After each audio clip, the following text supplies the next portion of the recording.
Hey, good morning guys. Today is your second day of school and we're going to celebrate little victories today. If you were able to log into Google Classroom yesterday, right on, that's a little victory and good job.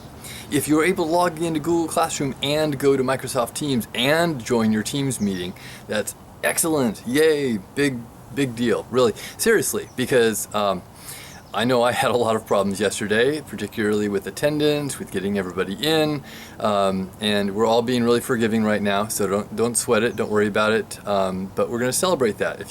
Whatever accomplishment you got done, pat yourself on the back and be proud of yourself. And hopefully we can move on from there, keep up that momentum, and move forward to other little victories. With that, today's news, we have good news. Good news, we're again celebrating victory, so this is a victory. I'm going to talk about elephants today for just a minute. So this is an elephant. Well, not really, but it's a stuffy of an elephant. You may know that elephants are endangered species, but not all of them are endangered. Some of them are just vulnerable. Some populations are on the rise and some other ones are on the decrease. They're still at risk. But we like elephants. Elephants are children's toys. We play with elephants. We think of them probably more often than animals that we have in our own state. But the good news is that Kenya just announced yesterday in the news that they had a great increase over the last 3 decades of the number of elephants that they have in their country. So I'm going to talk a little bit about elephants. Elephants came from mammoths. They evolved from mammoths about 6 million years ago. Elephants and mammoths were pretty much the same animal, and then they split off into 2 different animals.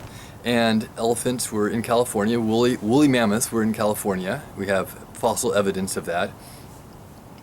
But the elephant population started to decline about 200 years ago. We'll use Africa as an example, just Africa alone. They estimate that there was probably 26 million elephants in Africa when the Europeans started exploring, about 200 years ago.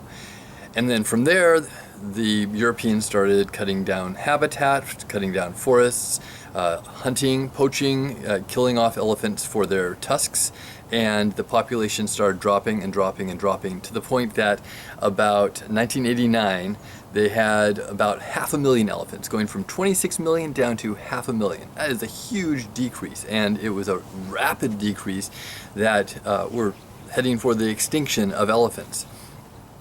But again, celebrating small successes, one country in Africa, Kenya, over the last 3 decades, the last 30 years, has increased their elephant population from 16,000 to a little over 34,000. So, yay, good job. Little victory, but just like we're celebrating our little victories in science, in Google Classroom, in Microsoft Teams, we're going to celebrate this little victory for the elephant. I'm putting some links in the show notes that you guys can explore, learn a little bit more about elephants. Yesterday was World Elephant Day. I did not wear my tie for that yesterday, but I got my tie with elephants on it today. Today in class, we're going to talk to you about COVID. We're going to bring up the subject of COVID, find out what you guys already know, and we'll talk about what things you want to know. And so we'll explore it, learn some new things, come up with some questions maybe we can answer, and we'll treat that with compassion and understanding, knowing that we're all coming from different places, different people have different experiences about COVID, and we're going to be respectful as we hold that conversation. For your assignments for later today, for asynchronous time, I want you to watch a couple of videos about COVID. I want you to watch the welcome video that I put out, if you haven't watched that already. I want you to make sure that you fill out your student questionnaire, if you haven't done that, and then there will be a pros and cons question sheet that you'll need to work on for COVID. And I'll talk to you later today. Have a great day. Bye.